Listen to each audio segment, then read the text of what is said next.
Jika terbukti beri perintah yang langgar hukum, Jokowi berpotensi tersangkut kasus Nadiem Makarim.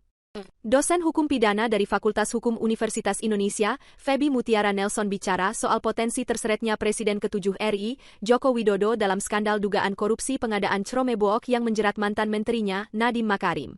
Nadiem Makarim ditetapkan sebagai tersangka karena dianggap berperan meloloskan proyek pengadaan Cromebook yang sebelumnya pernah ditolak oleh Mendikbud sebelumnya Muhadjir Effendi.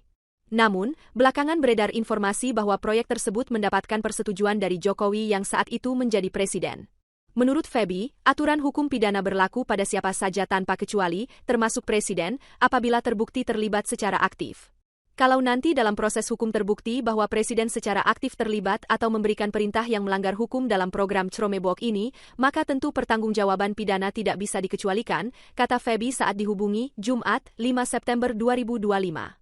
Ia menekankan, prinsip dasar dalam hukum pidana mengatur setiap orang yang turut serta melakukan tindak pidana bisa dimintai pertanggungjawaban, terlepas dari jabatannya. Dalam prinsip hukum pidana, setiap orang yang melakukan atau turut serta melakukan perbuatan melawan hukum bisa dimintai pertanggungjawaban, tidak peduli jabatannya, kecuali ada alasan pembenar atau alasan pemaaf, kata Feby seperti dilansir dari tribunnews.com.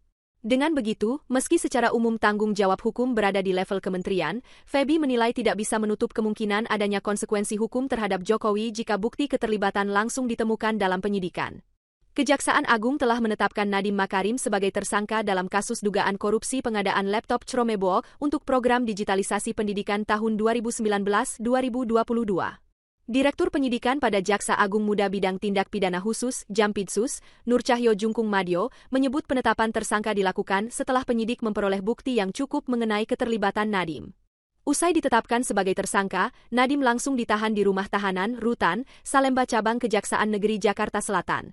Ia akan mendekam selama 20 hari ke depan untuk kepentingan penyidikan.